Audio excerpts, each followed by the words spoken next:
AICC general secretary K C. Venugopal MP ഇപ്പോൾ മാധ്യമങ്ങളെ കാണുന്നു. അദ്ദേഹത്തിന്റെ വാക്കുകളിലേക്ക്. തെരഞ്ഞെടുപ്പിന്റെ പ്രചരണങ്ങൾ അവസാനിക്കാൻ മണിക്കൂറുകൾ മാത്രം ബാക്കി നിൽക്കുന്ന ഈ സന്ദർഭത്തിൽ എനിക്ക് വിനീതമായി അഭ്യർത്ഥിക്കാനുള്ളത് പാലക്കാട്ടിലത്തെ കരകളഞ്ഞ കമ്മ്യൂണിസ്റ്റുകാരോടാണ്. ഞാൻ ഈ പത്രസമ്മേളനം മുഖ്യമായിട്ട് ഉപയോഗിക്കുന്നത് അതിനു വേണ്ടിയിട്ടാണ്. കാരണം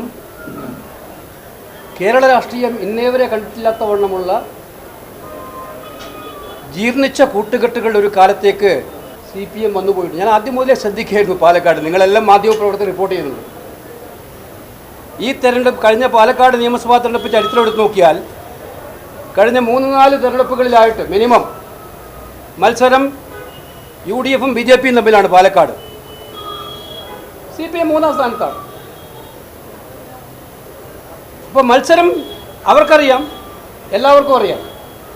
BJP ആണെങ്കിൽ എല്ലാവിധ സന്നാഹങ്ങളും ഉപയോഗിച്ചുകൊണ്ട് ഈ സീറ്റ് തിരിച്ചെടുത്ത് കേരളത്തെ മാറ്റിമറിക്കാനുള്ള ഒരു അന്തരീക്ഷവും പ്രതീതിയും ഉണ്ടാക്കാൻ വേണ്ടിയിട്ടുള്ള എല്ലാ പരിശ്രമങ്ങളും നടത്തുന്ന ഒരു കാലം. അപ്പോൾ തിരഞ്ഞെടുപ്പിൻ്റെ പ്രചരണത്തിൻ്റെ ആദ്യ ദിവസം തുടങ്ങി ഇന്ന് അവസാനിക്കുമ്പോൾ പോലും CPM-ൻ്റെ കുന്തമുൻ ആർക്കെതിരായിട്ടാണ് നീങ്ങിയത്? ഇന്നത്തെ പിണറായി വിജയൻ്റെ പ്രസ്താവന, മുഖ്യമന്ത്രിയുടെ പ്രസ്താവന പോലും ഞാൻ ശ്രദ്ധിച്ചു. ഏറ്റവും ഒടുവിൽ ഈ തെരഞ്ഞെടുപ്പിൽ ഉടനീളം എന്നെ അത്ഭുതപ്പെടുത്തിയത് നിങ്ങളെയും അത്ഭുതപ്പെടുത്തിയിട്ടുണ്ടാകുന്നതാണ് എൻ്റെ വിശ്വാസം.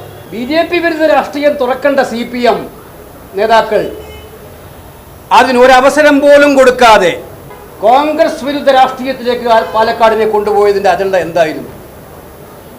ഓരോ വിവാദങ്ങൾ അവരുണ്ടാക്കുകയായിരുന്നു. അവർ തന്നെ പിൻവലിച്ചു. ആ വിവാദം പിന്നെ അവർ വിവാദം ഉണ്ടാക്കും, അവർ പിൻവലിക്കും.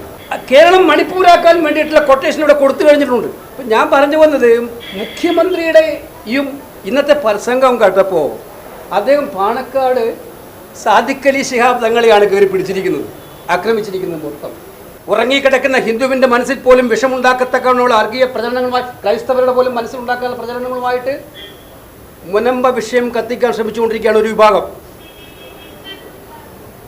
അങ്ങനെ കേരളത്തിലെ തന്നെ ഏറ്റവും അപകടകരമായ അവസ്ഥയിലേക്ക് മുനമ്പം വിഷയം എത്തിക്കുമ്പോൾ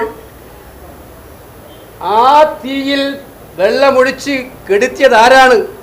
പാണക്കാട് തങ്ങൾ മുസ്ലിം സംഘടനകളെ യോഗം വിളിച്ചുകൂട്ടി പറഞ്ഞു, സർക്കാർ തീരുമാനമെടുക്കണം, അവിടുത്തെ കുടുംബങ്ങൾക്ക് നിയമപരിരക്ഷ കിട്ടത്തക്കവണ്ണമുള്ള സാഹചര്യം ഒരുക്കണം, അവിടെ താമസിക്കുന്നവർക്ക്. ഞങ്ങൾ മുസ്ലിം സംഘടനകൾ ഒറ്റക്കെട്ടായി സർക്കാരിനോട് ആവശ്യപ്പെടുകയാണ്. അപ്പോൾ ഇവിടെ ഉയർത്തിക്കൊണ്ടുവന്ന ഏറ്റവും വലിയ ഒരു കലാപത്തിൻ്റെ അന്തരീക്ഷം ഉണ്ടാക്കാൻ വേണ്ടി ഉയർത്തിക്കൊണ്ടുവന്ന ഒരു വലിയ പ്രചരണത്തെ, ആ തീയെ വെള്ളമൊഴിച്ച് കെടുത്തിയ തങ്ങളെ മുഖ്യമന്ത്രി അഭിനന്ദിക്കുമെന്നായിരുന്നു ഞാൻ പ്രതീക്ഷിച്ചത്. പക്ഷെ അതിന് പകരം ശിഹാബ് തങ്ങളെ എത്ര നിന്ദ്യമായ ഭാഷയിലാണ് ഇന്ന് മുഖ്യമന്ത്രി ആക്രമിച്ചത്. ഞാൻ നേരത്തെ പറഞ്ഞ വാചകങ്ങൾ കൂട്ടി വായിക്കണം. കോൺഗ്രസിനെതിരെ മാത്രമുള്ള ആക്രമണം ഒരു ഭാഗത്ത്, അത് കഴിഞ്ഞ് ഇന്ന് പ്രചരണം അവസാനിക്കാനുള്ള ദിവസം അടുത്തിരിക്കുന്ന സമയത്ത് പാണക്കാട് തങ്ങളെ തിരഞ്ഞു പിടിച്ചുള്ള ആക്രമണം, BJP-യുടെ വർഗീയത, പണം പിരിച്ചാടാൻ അതിന് അവസരം കൊടുത്തത് ആരാ? ശബരിമല വിഷയം ഉണ്ടാക്കിയത് ആരാണ്?